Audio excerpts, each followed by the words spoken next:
Assalamualaikum warahmatullahi wabarakatuh. Bertemu lagi sama Ibu Roslaini. Bagaimana kabarnya? Ibu harap semoga kalian sehat selalu ya. Nah, di video kali ini kita akan mengulas dan mengupas habis mengenai struktur dan kebahasaan teks anekdot. Pada kesempatan kali ini kita akan belajar mengenal isi struktur dan kebahasaan teks anekdot. Ini adalah materi bahasa Indonesia untuk kelas 10 semester 1. Kompetensi dasar yang harus dicapai pada pembelajaran kali ini yaitu menganalisis struktur dan kaidah kebahasaan teks anekdot. Dan tujuan pembelajarannya adalah peserta didik mampu menganalisis struktur dan kaidah kebahasaan teks anekdot. Baik, sebelum masuk ke materi, Ibu akan menjelaskan apa yang dimaksud dengan teks anekdot. Anekdot adalah cerita singkat, lucu, menarik, yang di dalamnya terdapat sindiran dan menimbulkan kesan yang mendalam bagi si pembaca. Materi pembelajaran kita pada kesempatan kali ini yaitu yang pertama, kita akan belajar mengidentifikasi struktur teks anekdot. Selanjutnya, mengenal beberapa pola penyajian anekdot. Dan yang terakhir, menganalisis kebahasaan teks anekdot. Baik, kita masuk pada materi yang pertama, yaitu mengidentifikasi struktur teks anekdot. Nah, struktur yang pertama yaitu abstraksi. Abstraksi ini berisi pendahuluan yang menyatakan latar belakang atau gambaran umum isi teks anekdot. Kemudian selanjutnya ada orientasi. Nah, orientasi ini adalah penyebab timbulnya krisis sebelum masuk ke masalah. Selanjutnya itu ada krisis.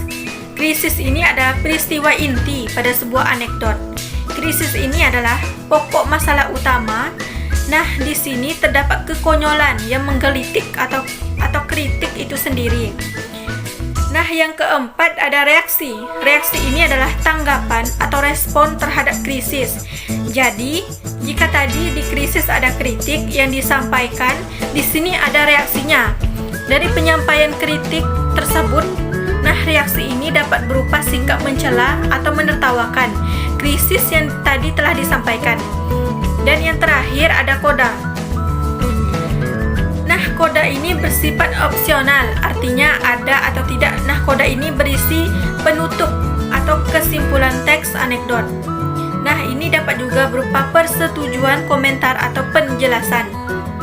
Untuk lebih jelasnya, ayo kita lihat contoh analisis struktur teks anekdot yang berjudul Aksi Maling Tertangkap CCTV. Nah, kita lihat isinya. Seorang warga melapor kemalingan. Pak, saya kemalingan. Kemalingan apa? Mobil, Pak. Tapi saya beruntung, Pak. Loh, kemalingan kok beruntung? Iya, Pak, saya beruntung. Karena CCTV merekam dengan jelas, saya bisa melihat dengan jelas wajah malingnya. Sudah minta izin maling untuk merekam belum? Belum, Pak. Itu ilegal. Anda saya tangkap. Pelapor hanya bisa pasrah, tak berdaya. Kita lihat analisis strukturnya. Pada bagian abstraksi, ini ada seorang warga melapor kemalingan. Nah, ini adalah pembukaannya atau awal ceritanya. Kemudian ada orientasi. Sebelum masuk ke krisis, di situ pelapor melaporkan kepada polisi bahwa dia kemalingan mobil, tapi dia merasa beruntung. Nah, di krisis ini mulai timbul masalah polisi. Ini kebingungan, kok dia kemalingan tapi malah merasa beruntung. Nah, ternyata maling tersebut saat melancarkan aksinya itu terekam oleh CCTV. Tapi ada masalah lagi. Ini Pak Polisi bertanya, apakah si pelapor itu sudah minta izin malingnya untuk merekam? Di sini ada aneh. Ya, kita lihat kemudian reaksinya. Pelapor itu bilang belum dan dia juga masih heran kenapa kok polisi bertanya bahwa dia sudah minta izin atau belum untuk merekam. Nah, akhirnya polisi itu menangkap si pelapor dan kodanya akhirnya di sini pelapor itu hanya bisa pasrah tak berdaya karena ditangkap oleh polisi. Baik, pembahasan selanjutnya adalah mengenal beberapa pola penyajian anekdot. Pola penyajian anekdot ini ada dua jenis. Yang pertama adalah dialog, yaitu percakapan dua orang atau lebih. Nah, biasanya ini menggunakan kalimat langsung.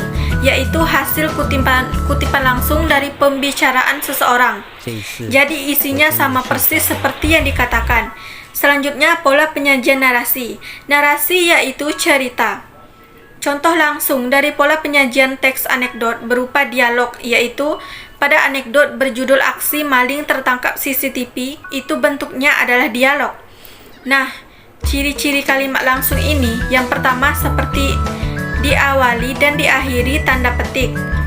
Kita lihat pada contohnya. Tono, saya heran dosen ilmu politik kalau mengajar selalu duduk, tidak pernah mau berdiri. Nah, ini diawali dan diakhiri dengan tanda petik. Kedua, huruf awal setelah tanda petik adalah huruf kapital. Karena ini kalimat biasanya diawali huruf kapital. Ketiga, antara pembicara dan dengan yang dibicarakan itu dipisahkan. Nah, kalau dalam bentuk dialog ini dipisahkan oleh tanda titik dua. Berbeda lagi dengan kalimat langsung. Nah, selanjutnya adalah pola penyajian teks anekdot berupa cerita. Di sini ada kisah pengadilan tindak pidana korupsi, baik pada puncak pengadilan korupsi politik, jaksa penuntut umum menyerang aksi. Apakah benar teriak dia Anda menerima $5.000 untuk berkompromi dalam kasus ini? Coba kita perhatikan penggunaan kalimat langsungnya di sini. Jika kalimat langsung pada pola dialog dipisahkan dengan tanda titik dua antara pembicara dan pembicaraan, maka dalam teks narasi atau cerita di sini sama-sama menggunakan titik dua di awal dan di akhir, namun tidak dipisahkan dengan titik dua. Materi selanjutnya mengenai kaidah kebahasaannya. Perhatikan ya, ada 6 kaidah kebahasaan yang terdapat di dalam teks anekdot. Di antaranya yaitu: yang pertama, penggunaan kalimat yang menunjukkan masa lampau atau masa lalu. Biasanya kalau kita membuat sebuah kalimat yang merujuk kepada masa lampau, di sana ada kata kuncinya yang bisa kita tuangkan. Seperti apa, Bu? Seperti kemarin, tadi malam, 1 abad yang lalu, 10 tahun yang lalu, 2 hari yang lalu, dan seminggu yang lalu. Nah, itu merupakan masa lampau sudah lewat. Contoh kalimatnya seperti ini: 2 tahun yang lalu, corona menyerang Indonesia. Nah, itu kan merupakan masa lampau, di mana ada kata 2 tahun yang lalu. Nah, itu kaidah kebahasaan yang pertama. Baik, kaidah kebahasaan yang kedua, yaitu penggunaan kalimat retoris. Kalimat retoris adalah kalimat pertanyaan yang tidak perlu dijawab. Kenapa, Bu? Karena lawan bicara kamu sudah mengetahui apa jawabannya, jadi dia tidak perlu menjawab. Dia cukup menjawab dari dalam hati. Nah, adapun contohnya seperti berikut: apakah kalian tega melihat gelandangan pengemis meminta sepeser uang kepada kalian? Nah, itu merupakan kalimat retoris. Di dalamnya ada sebuah pertanyaan yang tidak perlu dijawab. Cukup kita menjawab dari dalam hati. Nah, itu kaidah kebahasaan yang kedua. Kebahasaan yang ketiga yaitu penggunaan konjungsi yang menyatakan hubungan waktu. Biasanya kalau menyatakan hubungan waktu, sering sekali kita jumpai di dalam sinetron Indosiar. Biasanya di sana dituliskan 10 tahun kemudian, 5 tahun kemudian. Nah, itu merujuk kepada waktu. Selain itu, kita juga bisa menggunakan contoh yang lainnya, seperti sebelum, setelah, kemudian, dan lain sebagainya. Kaidah kebahasaan yang keempat yaitu menggunakan kata kerja aksi. Kata kerja aksi adalah kata kerja di mana subjeknya sedang melakukan suatu perbuatan aksi yang bisa dilihat oleh banyak orang. Seperti apa?